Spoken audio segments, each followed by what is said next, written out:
என்னப்பனே கணேசா, குரு பிரம்மா குரு விஷ்ணு குருதேவோ மகேஸ்வரா, குரு குரு சாட்சத் பரபிரம்மம் தஸ்மை ஸ்ரீ குருவே நமக. ஓம் குருப்பியோ நமக. வரமருள் வழுவூரின் சித்தா போற்றி, வடிவுமை எழில்வரும் பித்தா போற்றி, நரமுனி தயாள புத்தா போற்றி, நலமருள் விழிமலர் முக்தா போற்றி. என்னப்பா சேஷாத்ரி பகவானே, என்னப்பனே. சேஷாத்ரி சுவாமிகள் தனது 19வது வயசிலேயே எம்பெருமான உள்ளத்தில் வந்து அமர செய்யணும் அப்படிங்கிறதுக்காக பக்தி ஞான வைராக்கியத்தோட சதா சர்வ காலமும் தியானம், ஜபம், கோவில், குளம் அப்படின்னு சுமார் 40 வருஷ காலம் அந்த புனித மண்ணில் உலவி விட்டுட்டு தன்னோட பூத உடலை நீத்தார். எந்த புனித மண்? திருவண்ணாமலை தான்.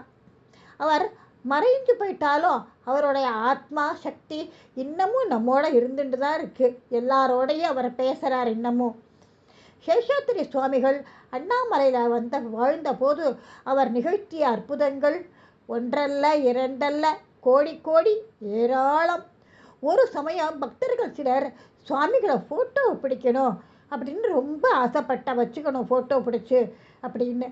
ஆனால் கட்டிய அழுக்கு துணியுடன் கலைந்து தலைமுடி தாடி என புற அலங்காரம் ஏதுமில்லாத எளிமையான தோற்றமுடையவர் சுவாமிகள்.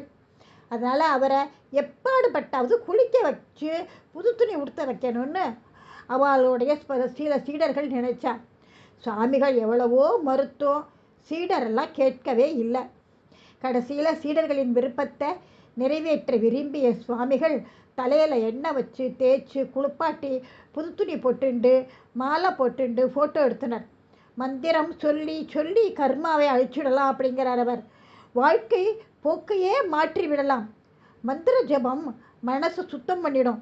மனசு சுத்தமாயிட்டாக்க போருமே, நீ என்ன கேட்டாலும் அது கிடச்சிரும். மந்திர ஜபங்கிறது வெரி இம்பார்ட்டண்ட். மந்திரம் வெறும் வார்த்தை இல்லை. கந்தகங்கிறது என்ன? அது ஒரு வகை மண். அது வெடிமருந்தாக மாறலையா என்ன?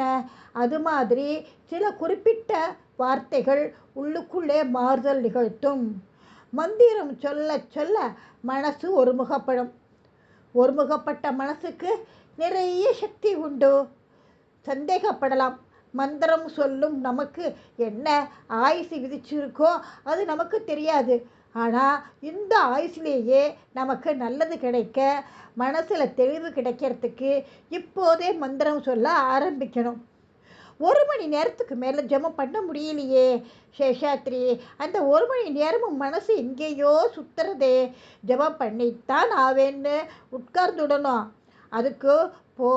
அதுக்கு பேர் தான் வைராக்கியம். என்ன தடுத்தாலும் எது குறுக்கிட்டாலும் தினம் 1 மணி நேரம் ஜபங்கிறத ஆரம்பிச்சுடணும். ஸ்ரத்தையாக பண்ண ஆரம்பிச்சுட்டா 1 மணி நேரம் போகிறதே மனசுக்கு பசிக்க ஆரம்பிச்சிடும். இன்னொரு மணி நேரம் பண்ணணும் அப்படின்னு அதுவாக கேட்கும். நம்ம மனசாக கேட்கும், 2 மணி நேரம் பண்ணுங்கோளே அப்படின்னு. ஆரம்பத்தில் ஆர்வமே இருக்காது.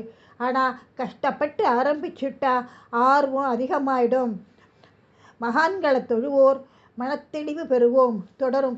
அதுக்கப்புறமா ஆகஸ்ட் மாதம் 21ஆம் தேதி 23ஆம் தேதி வழுவூரில் பகவானுக்கு தேர் இழுக்க போகிறா. எல்லாரும் முடிஞ்சவாள்லாம் போய் தேர் இழுத்துட்டு வாங்கோ. ஓம் குருப்பியோ நமக.